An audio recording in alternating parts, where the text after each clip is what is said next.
Bonjour à toutes et à tous. Heureux de vous retrouver. C'est un nouveau numéro de Smart Impact. Ici, on parle RSE, responsabilité sociale, sociétale et environnementale des entreprises. Avec notre invitée aujourd'hui, c'est Judith Giguet, la présidente d'ISS France. ISS, géant mondial des services liés aux bâtiments et à leurs occupants, qui fête ses 120 ans. On va détailler sa politique RSE, notamment en matière de parité et de diversité. Notre débat, il porte sur les crèches zéro déchet. C'est l'ambition de la Maison Bleue. Vous verrez comment la start-up TechOwest l'accompagne dans une étude test en Haute-Savoie sur ce thème. Et puis dans Smart Ideas, on parle d'avenir, on parle de souveraineté alimentaire avec Innova Feed et ses protéines à base d'insectes. Voilà, c'est parti, c'est tout de suite Smart Impact.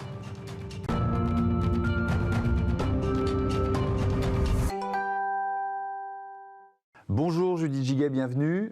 Bonjour Thomas. Vous êtes donc la présidente d'ISS France, ISS Groupe mondial d'origine danoise. Je le disais, qui fête ses 120 ans, 30 ans en France, 400 000 collaborateurs, dont 18 000 en France. Vous êtes présent dans plus de 30 pays. J'aime bien poser le décor d'une interview. C'est quoi les métiers d'ISS? Parce que c'est assez varié quand même. Absolument, vous avez tout à fait raison. C'est... Une fois qu'on est dans le bâtiment, c'est rendre service aux occupants du bâtiment qui sont à l'intérieur et entretenir aussi le bâtiment. Donc les métiers, c'est d'abord un groupe de propreté. Ça, c'est l'histoire, 120 ans. Et une fois qu'on est dans le bâtiment, c'est rajouter des services pour que nos clients se concentrent sur leur cœur de métier et nous délèguent tous ces éléments qui vont faciliter la vie de leurs salariés, le bien-être de leurs salariés. Ce que les Anglais appellent le facility management, voilà, c'est ça? Exactement, okay. Le facility management. Donc ça va aller de l'accueil, l'entretien des espaces verts, le food aussi.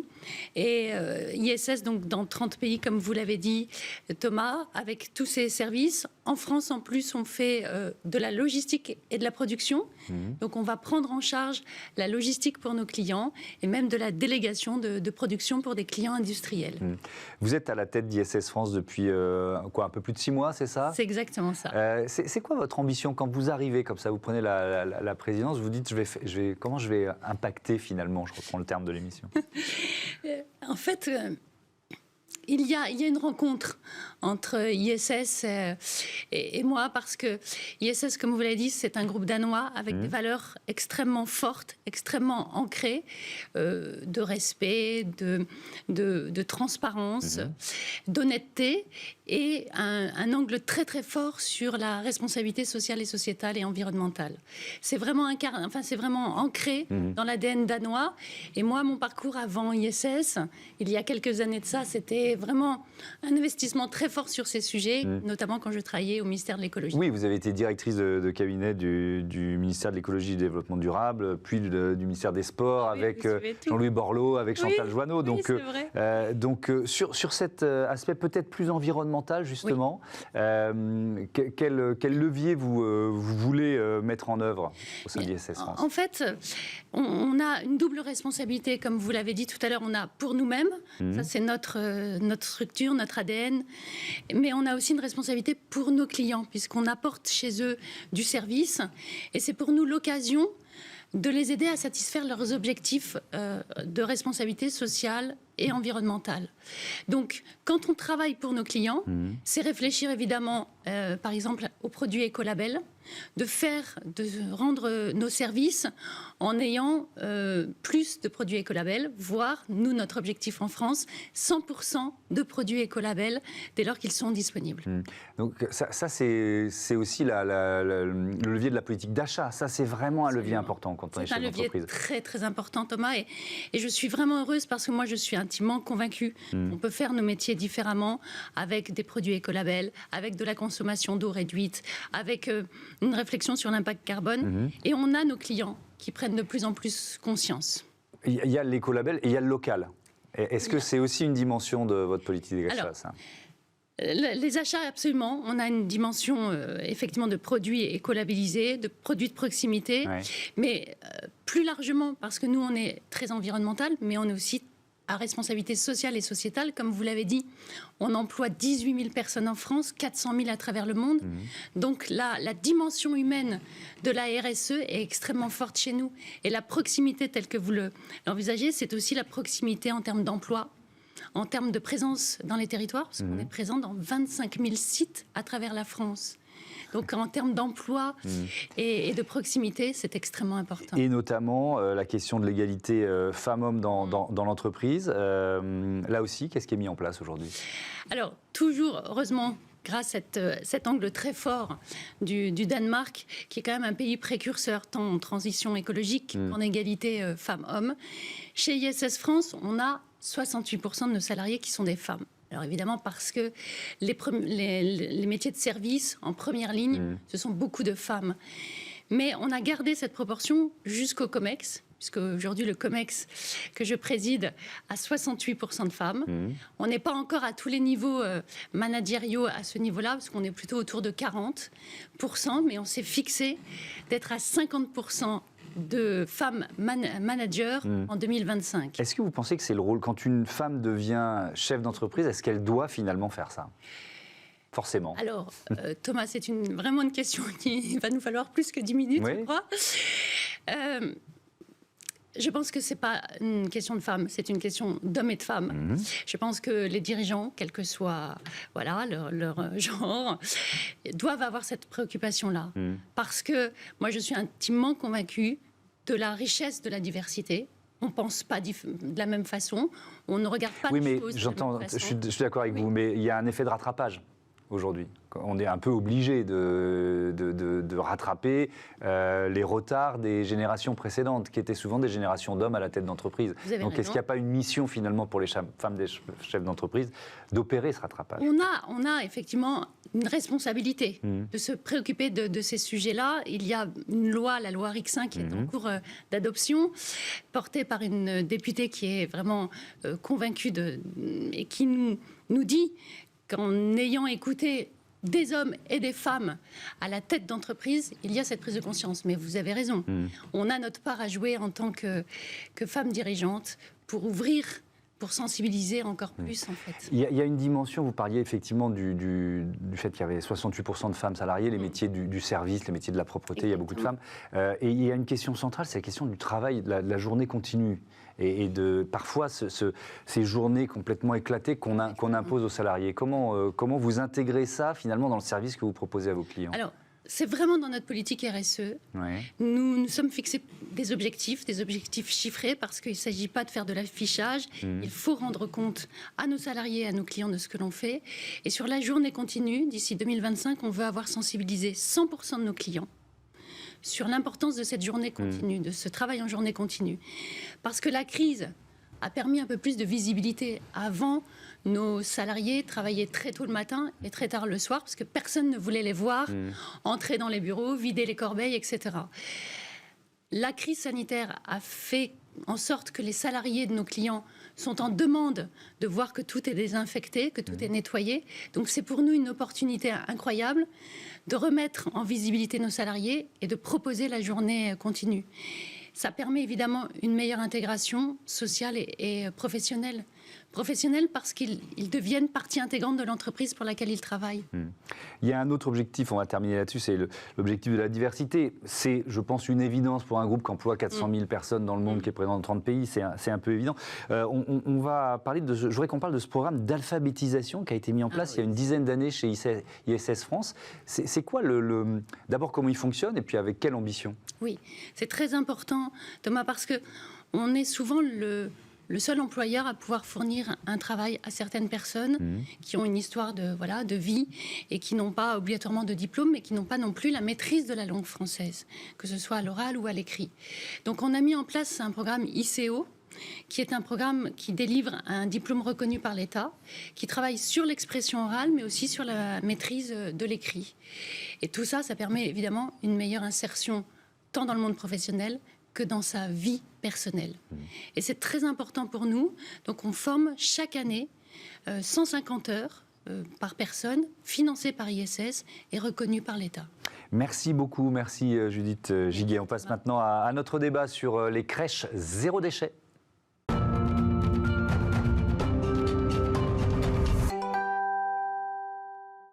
Les crèches, c'est un univers dont on a rarement parlé dans cette émission et je suis très heureux de l'évoquer parce que les enjeux RSE ne manquent pas, évidemment. On les découvre avec mes invités. Louis Verdier, bonjour. Bonjour. Vous êtes le directeur général France du groupe La Maison Bleue. À vos côtés, Mathieu Labro, bonjour, cofondateur de Take a West. On pose le décor, La Maison Bleue, c'est quoi ? Maison Bleue, c'est un groupe de crèches qui a une vingtaine d'années. On est présent aujourd'hui au Luxembourg, en Suisse, en Angleterre, majoritairement en France. On a plus de 500 crèches. Ouais. Aujourd'hui en Europe, plus de 5000 salariés. 1600 crèches, dont 400 en France, c'était les chiffres que j'avais, donc ça a dû évoluer. 15 000 enfants accueillis chaque jour, c'est quand même une sacrée responsabilité, 5 000 collaborateurs. Un mot de Take a West, et puis on va comprendre le partenariat qui vous réunit sur ce plateau, et ailleurs d'ailleurs, pas seulement sur ce plateau. Take a West, spécialiste du zéro déchet ? C'est ça, ouais. Et on accompagne les entreprises, donc principalement dans les secteurs médicaux, sociaux, dans le secteur de l'hôtellerie et dans le secteur de la restauration, à mieux gérer les déchets. Donc mieux gérer les déchets, c'est mieux comprendre comment est-ce que chaque entreprise gère son flux de déchets et on les aide ensuite à mieux les trier d'une part et ensuite à les réduire. Est-ce que pour vous aussi les crèches c'est un univers dans lequel vous n'aviez pas forcément travaillé avant ? C'est effectivement une grande première et on était très contents de découvrir ce milieu-là avec la Maison Bleue. Comment vous l'expliquez d'ailleurs que cette dimension, ces préoccupations RSE, alors elles étaient peut-être intégrées mais il n'y avait pas forcément soit de communication, soit d'action profonde. Comment vous l'expliquez ? On a la chance d'avoir un métier qui a du sens par lui-même. On accueille des enfants de 0 à 5 ans, 0 à 3 ans en France. On a une mission éducative, on a une mission de service public, puisqu'on gère beaucoup de délégations de service public.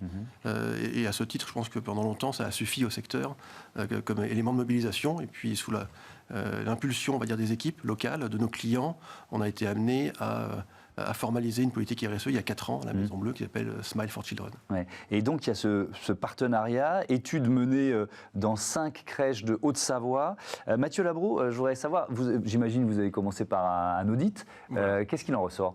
Alors, ce qui ressort de l'audit, c'est qu'aujourd'hui, les volumes de déchets produits par la Maison Bleue font qu'ils passent en dessous des seuils réglementaires qui obligeraient un acteur professionnel à trier ces déchets. Donc, en fait, techniquement, il n'y a rien qui oblige la Maison Bleue à mieux trier les déchets. Et ça, c'était le premier constat de l'audit. C'est vous n'êtes pas obligé. En revanche, on vous conseille, pour aller plus loin, de travailler sur plusieurs axes de travail. Et là, ressort de l'audit, donc au printemps 2021, après 2 mois d'audit, 3 grands axes de travail. Un premier axe de travail sur le tri des déchets. Aujourd'hui, il y a un certain nombre de déchets qui ne sont pas triés dans les crèches. Et c'est d'ailleurs un paradoxe parce que chez nous, on trie tous les déchets. La poubelle jaune, maintenant, ça fait plus de 20 ans qu'elle a fait son apparition. Mais quand on arrive sur le lieu de travail, c'est assez rare finalement qu'on trie nos gobelets. Et pas seulement dans les crèches, c'est vrai ailleurs. Et c'est vrai partout. Donc il y a une attente parce qu'on trie chez nous, mais pas sur nos lieux de travail et pas sur les établissements qui reçoivent du public. Donc ça, c'est le premier constat, c'est un flux de déchets qui est le flux de recyclables qui manque. Le deuxième constat, c'est finalement la question des déchets est peu présente dans la pédagogie. Or, on peut faire plein de choses avec les enfants autour de la question du déchet. Donc, c'était notre deuxième recommandation, c'était d'inclure la question des déchets dans le travail pédagogique. Et d'ailleurs, les équipes ont fait un travail formidable là-dessus avec les enfants. Et le troisième axe de travail, en fait, les crèches, c'est un établissement recevant du public. Et à ce titre, elles reçoivent 250 enfants, mais en fait, il y a surtout 400 parents qui vont transiter chaque semaine, matin et soir, dans cet établissement recevant du public. Donc c'est un lieu qui est un lieu, je dirais, assez logique pour faire de la sensibilisation, pas uniquement auprès des enfants, mais surtout pour aller toucher les parents. Et donc le troisième axe de travail, c'était de réinclure l'établissement dans son écosystème pour qu'il fasse partie pour qu'il puisse aller, pour qu'il puisse proposer notamment des collectes ponctuelles qui ne sont pas uniquement les déchets de la crèche, mais des déchets qui pourraient être ramenés par les parents. D'accord, des collectes solidaires. Des collectes solidaires. Alors, pas les piles, les ampoules, parce que ça, les supermarchés le font et le font très bien, mais plutôt des déchets emblématiques de la puériculture. Et là, on a les jouets, le textile, les enfants grandissent vite, on a souvent des déchets de textile, on peut les ramener dans les crèches de la Maison Bleue, du moins sur celles qui font l'expérimentation, et une collecte alimentaire qui a eu lieu d'ailleurs récemment, et on a récupéré plus de 40 kilos de déchets alimentaires, enfin de denrées alimentaires à donner. Ah oui, à donner, parce que c'est aussi l'objectif. Louis Verdier, donc ça c'était le constat. Depuis, vous avez commencé à activer, on l'a compris, ces leviers d'amélioration. C'est quoi votre retour d'expérience ? Comment ça se passe ? Le retour d'expérience, c'est que quand ça vient des clients, et en l'occurrence la communauté de communes des Quatre-Rivières était très moteur sur le projet, avec les habitants autour des crèches qui se sont mobilisés. Et quand ça vient des équipes, c'est très facile. Nous, ce qu'on essaye de faire, on a plus de 400 crèches en France, c'est de ne pas imposer des choses qui viendraient du siège social, c'est de faire en sorte que les équipes qui ont des idées, elles en ont énormément, trouvent du soutien, que ce soit du soutien d'expertise, c'est le cas avec Take West, du soutien matériel et une forme de banque d'initiatives qu'elles peuvent mobiliser comme elles le souhaitent. On est très sensible dans les crèches que l'aspect éducatif, l'aspect pédagogique de notre travail puisse aussi toucher pas uniquement les enfants. En fait, les enfants, c'est facile. Ils sont toujours extrêmement enthousiastes à l'idée d'avoir une activité. Et comme ils sont petits, c'est inconscient, on arrive à faire notre rôle, on va dire, de préparer des citoyens. Mais le point de Mathieu est le point le plus efficace, c'est comment par l'enfant, on arrive à mobiliser une communauté. Et ça, nous, les enseignements qu'on tire de l'expérimentation qu'on fait là, c'est qu'à partir du moment où on arrive à mettre en branle une communauté d'intérêt autour de ces démarches-là, nous, on n'a plus rien à faire en tant qu'entreprise. Oui, ça marche tout seul, quoi, en quelque sorte. Sur le tri des déchets, là aussi, si on fait un premier retour d'efficacité, qu'est-ce que vous avez mis déjà ? Est-ce que ça suppose un peu d'investissement ? C'est-à-dire qu'il y a du matériel, des poubelles, d'un système de tri qu'il faut mettre en place, quoi. C'est assez, en fait, l'investissement est assez limité. Ouais. Ce qu'il faut, en revanche, c'est former les équipes. C'est travailler sur l'ingénierie pédagogique pour les enfants. Un enfant de 2 ans, on ne le fait pas travailler sur le tri comme on fait réfléchir un adulte. Ouais. C'est-à-dire qu'on a un travail sur les matières, on a un travail sur le toucher, on a un travail un peu c'est pas du nudge marketing, mais presque. C'est-à-dire comment est-ce qu'on incite par des pictogrammes, par l'image, l'enfant à aller vers la démarche de tri, par exemple. Et ça demande un peu de temps, oui, ça demande des compétences pédagogiques, mais ça tombe bien, c'est notre métier. Donc ça fonctionne. Cette mise en place, j'ai vu qu'il y avait aussi une idée d'ergonomie dans les axes de travail. Sur quoi vous avez travaillé en la matière ? En fait, on a surtout travaillé sur le matériel de pré-collecte, parce qu'aujourd'hui, ou plutôt hier, quand tous les déchets étaient remis dans la même poubelle, finalement, le matériel, c'est une seule et unique poubelle. À partir du moment où on veut commencer à trier, il va falloir multiplier les contenants. Et si on multiplie les contenants, on multiplie aussi les allers-retours entre le matériel de pré-collecte et le local de stockage. Donc, du coup, il a fallu travailler sur quelles sont les poubelles où on va rester sur du matériel fixe, quelles sont les poubelles sur lesquelles on pourrait travailler avec du matériel qui s'accroche, par exemple, à la ceinture, quels sont les déchets les plus lourds, quels sont les déchets les moins lourds et quel est le meilleur matériel qui s'adapte en fonction du déchet qu'on va collecter. Quel frein vous avez rencontré, s'il y en a eu ? Il n'y a pas de frein. Le seul frein qu'on a, c'est l'organisation du travail dans une crèche. Ouais. On accueille des publics fragiles, on accueille des enfants tous les jours.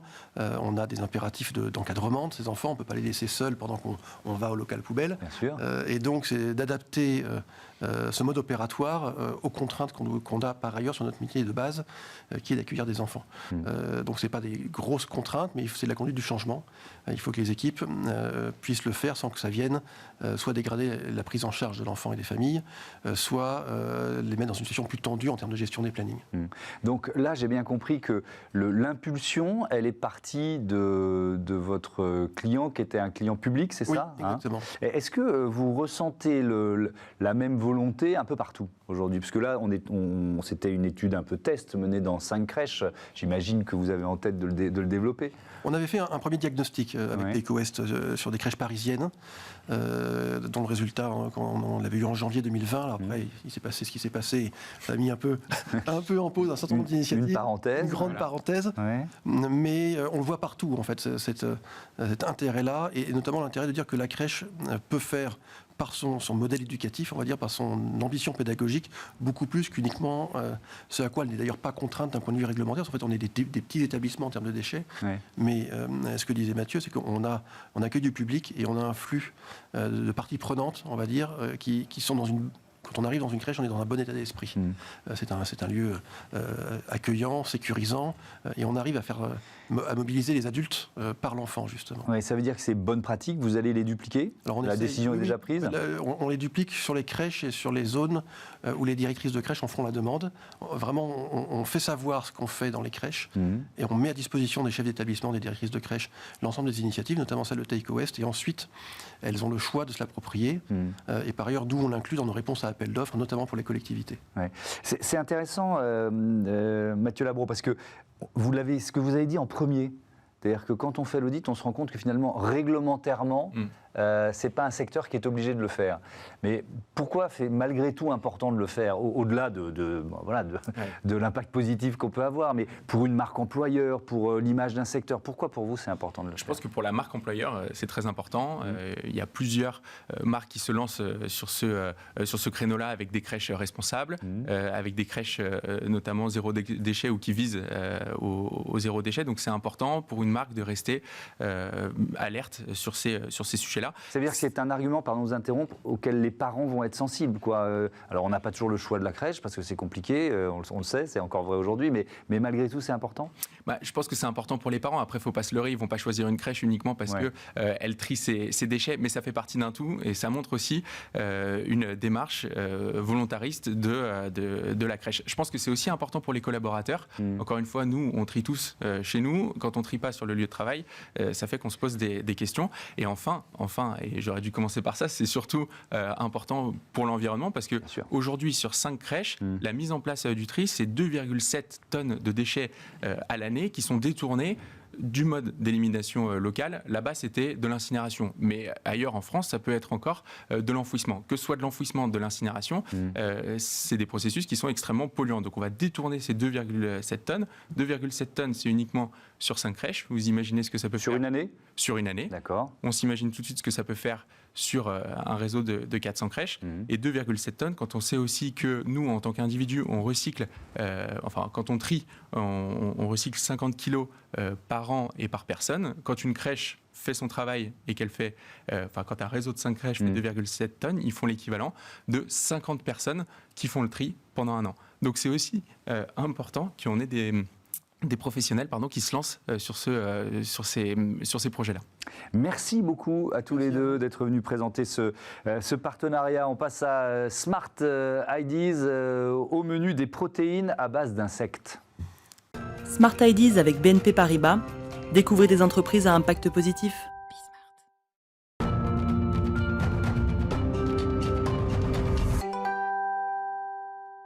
Smart Ideas avec Bastien Augéry, bonjour, bienvenue. Vous êtes le cofondateur d'InnovaFeed avec Aude et Clément Ray. Pourquoi vous l'avez créé cette entreprise? C'est quoi votre déclic?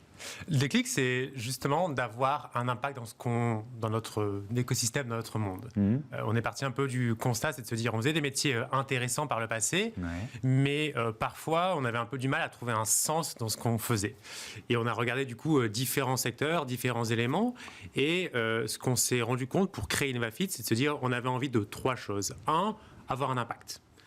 2, de créer une société qui soit aussi performante d'un point de vue environnemental, c'est la notion d'impact, mais aussi d'un point de vue économique. Parce que sans performance économique, c'est compliqué d'avoir un impact, d'avoir l'impact à la bonne échelle. Et le 3e élément, c'était d'avoir un projet qui soit à connotation industrielle.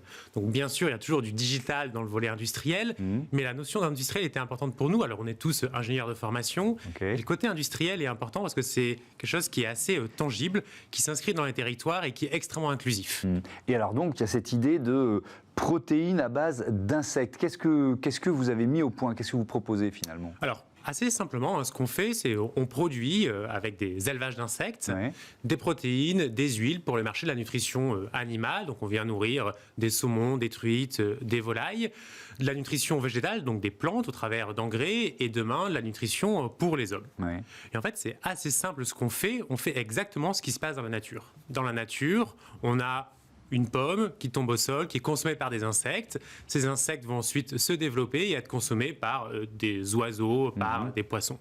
C'est exactement ce qu'on vient faire, remettre l'insecte au cœur de notre système alimentaire, avec tous les bienfaits que ça comporte. Et en particulier, c'est l'outil le plus performants pour valoriser des produits organiques de faible qualité en produits, protéines, huiles de très grande qualité, et ce d'une manière extrêmement efficace d'un point de vue environnemental, que ce soit climatique ou sur la biodiversité. C'est-à-dire que si on compare l'empreinte carbone à d'autres protéines alimentaires, le ratio c'est quoi? Exactement, c'est à peu près 80% meilleur que toutes les autres protéines alternatives. Et donc ça, c'est si on se concentre uniquement sur l'aspect climatique et émissions carbone, mais c'est aussi un impact nul sur la biodiversité. Quand je dis nul, c'est qu'il n'y a pas d'impact négatif, puisqu'on fait des fermes verticales qui sont denses, industrielles, et qui permettent de minimiser l'impact qu'on peut avoir sur notre écosystème. Oui, il y en a une dans les Hauts-de-France notamment, vous pouvez nous la décrire? C'est quoi? C'est vraiment une grande ferme verticale ou finalement vous réussissez à tout densifier? Comment ça? Tout à fait. Alors on a 2 dans les Hauts-de-France, un site pilote qui est notre centre de R&D à côté de Cambrai, et le deuxième site qui est la plus grosse ferme verticale du monde.